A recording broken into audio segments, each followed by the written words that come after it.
تو آپ کھڑے ہوں گے. کھڑے ہونے کے بعد اب آپ طواف شروع کریں گے.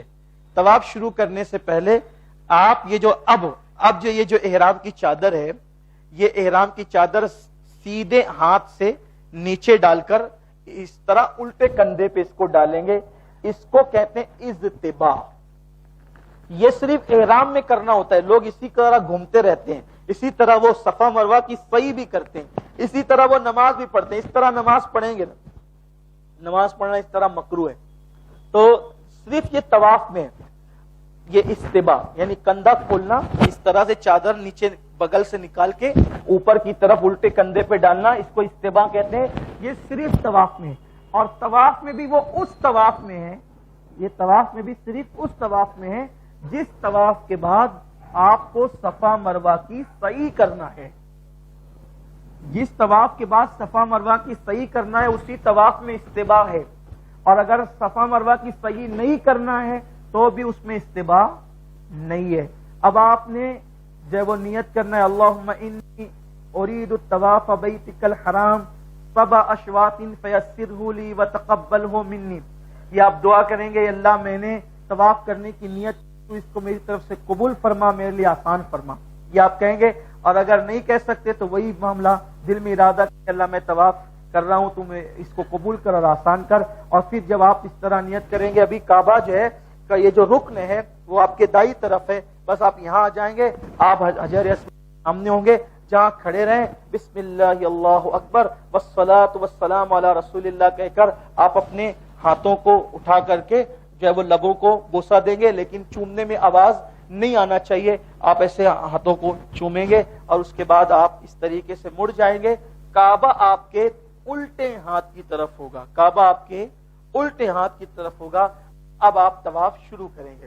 جب آپ طواف شروع کریں گے، اگر بھیڑ نہ ہو تو جو ہے وہ رمل کرنا جو ہے وہ سنت ہے. رمل کہتے ہیں اس کو کہ چھوٹے چھوٹے قدم سے اس طریقے سے اکڑ کر کے جو چلتے ہیں نا، اس کو رمل کہتے ہیں. اور یہ 3 چکر میں سنت ہے. اس طریقے سے ہاتھ ہلا ہلا کر چھوٹے قدم چلنا، یہ 3 چکروں میں سنت ہے. یہ اس لیے سنت ہے کہ جب مسلمان آئے نا کعبۃ اللہ شریف میں، تو مدینہ شریف کے اندر بیماریاں ہوتی تھی. تو مکے کے کافروں نے کہا کہ کہیں یہ لوگ بیمار ہو کر کمزور تو نہیں ہو گئے. تو حضور نے فرمایا کہ شانے ہلا کے چلو تاکہ پتہ چلے ہم کمزور نہیں ہوئے، بلکہ مدینے جا کر اللہ نے ہماری طاقت کو بڑھا دیا. تو 3 چکر میں، حالانکہ آج وہاں کوئی جو ہے وہ کھلا ہوا کافر تو نہیں ہے نا، بت پرست تو بظاہر وہاں کوئی ہے نہیں. پھر یہ کیوں کرتے ہیں؟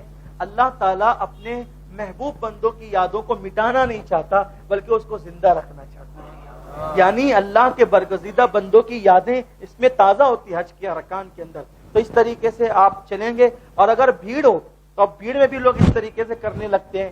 بھیڑ میں نہیں کریں، بھیڑ میں نہیں کریں. کیوں نہیں کریں؟ لوگوں کو ہاتھ لگے گا. تو جب بھیڑ ہو تو ہم لوگ کیا کرتے ہیں؟ بھیڑ کی وجہ سے لوگ جو ہے وہ رمل کے لیے رک جاتے ہیں. یعنی کہ اب بھیڑ آئی نا تو وہ رک گئے کہ جب بھیڑ جائے گی تو تب ہم اس طرح سے چلیں گے. نہیں، رکے نہیں.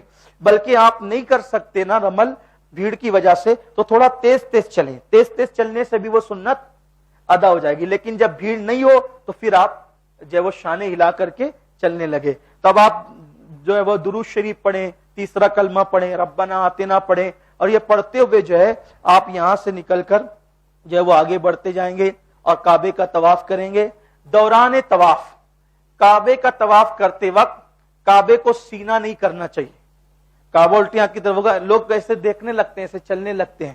تو اگر آپ نے طواف کے درمیان کعبے کی طرف جتنی دیر تک سینہ کیا یا جتنی دیر تک پیٹ کی تو اتنا چکر آپ کا مانا نہیں جائے گا. تو اس لیے جو ہے وہ نہ کعبے کی طرف پیٹ کریں دوران طواف اور نہ سینہ کریں. البتہ چلتے ہوئے کبھی کعبے پر نظر اٹھا لیں یا اٹھ جائیں تو الگ بات ہے، ورنہ نگاہیں نیچی کرتے ہوئے خشوع و خضوع کے ساتھ طواف کریں.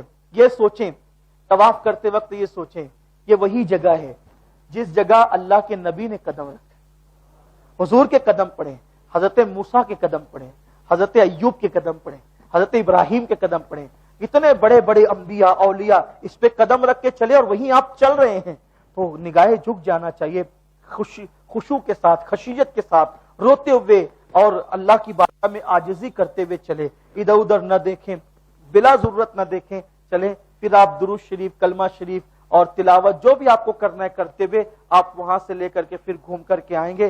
جب آپ گھوم کر کے آ گئے اس رکن پہ، پھر اب آپ کعبے کی طرف رخ کر لیں. بسم اللہ اللہ اکبر والصلاۃ والسلام علی رسول اللہ کہہ کے پھر چلنے لگے. رکے آپ نے کعبے کی طرف رخ کیا استلام کے لیے، یہ کر سکتے ہیں. پھر چلنے لگے تو آپ حجر اسود سے لے کے حجر اسود تک آئے تھے تو آپ کا ایک چکر ہوا. پھر دوسرا چکر آپ نے شروع کیا استلام کر کے. پھر حجر اسود تک آ گئے، آپ کا دوسرا چکر حجر اسود پہ مکمل ہوا. پھر استلام کر کے آپ نے تیسرا چکر شروع کیا. پھر آ گئے، تیسرا چکر مکمل ہوا. پھر استلام کر کے چوتھا چکر شروع کیا. ایسے ہی آپ کا 7واں چکر حجر اسود پہ ختم ہوگا. اور جب 7واں چکر پورا ہو جائے تو پھر بھی 8ویں مرتبہ آپ استلام کریں گے اور استلام کر کے پھر آپ ہٹیں گے. یہ ہو گیا آپ کا طواف. 7 چکر کا ایک طواف ہوتا ہے. عورتوں کو طواف میں جو ہے وہ استباع تو کرنے کی حاجت ہی نہیں ہے، کیونکہ انہوں نے احرام ایسی کھلی ہوئی چادر نہیں پہنا ہے. البتہ عورتیں 3 چکر تھوڑا سا معمول سے ہٹ کر تیز چلے گی، بس اتنا ہے، تیز چلے گی عورتیں. اور 7 چکر ہو گئے، استلام کر لیا. پھر آپ اپنی چادر کو اسی طرح کر لیں گے. اور چادر کرنے کے بعد اگر آپ کو مقام ابراہیم کے پیچھے پیچھے جہاں بھی جگہ ملے 2 رکعت نفل نماز آپ کو واجب الطواف پڑھنی ہے. اگر آپ عصر کی نماز پڑھ چکے ہیں تو اب آپ واجب الطواف عصر کے بعد مغرب سے پہلے نہیں پڑھ سکتے. فجر کی نماز پڑھ چکے ہیں، مکروہ وقت ہے تو آپ نماز، کیونکہ نفل نماز ہے، طواف کی واجب ہے لیکن حقیقت میں یہ نفل نماز ہے. تو ایسی صورت میں آپ حضرات پھر کیا کریں گے، دوسرے ارکان ادا کرنے لگ جائیں اور بعد میں نفل پڑھ سکتے ہیں. لیکن اگر مکروہ وقت نہیں ہے تو 2 رکعت نماز نفل واجب الطواف ادا کریں. اور وہ مقام ابراہیم کے پیچھے کہیں بھی پڑھ سکتے ہیں. اور اگر وہاں بہت بھیڑ ہوتی ہے، اگر وہاں جگہ نہ ملے تو پورے حرم میں آپ کو جہاں جگہ ملے وہاں پر آپ نماز پڑھ سکتے ہیں. نماز پڑھ لی. نماز پڑھنے کے بعد پھر آپ یہ کریں گے کہ ملتزم پر تو ابھی چمٹ نہیں سکتے کیونکہ احرام میں ہے، تو دور ہی سے آپ جہاں کھڑے ہیں بس وہاں پر دعا کر لیں. اور حالانکہ یہ جو یہاں جس کو ہم مقام ابراہیم کہتے ہیں، یہاں ایک خاص دعا حضور علیہ السلام نے تعلیم فرمائی ہے. اگر وہ دعا پڑھی جائے تو آدمی نہ بھی چاہے تو بھی اللہ اس کو دولت مند کر دے گا.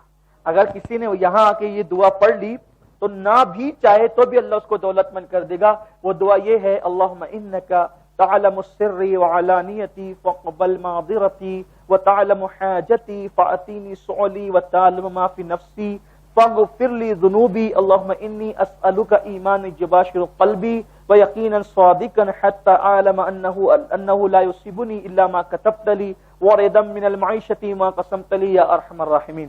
یہ دعا پڑھنا چاہیے، اس کی بڑی برکتیں ہیں.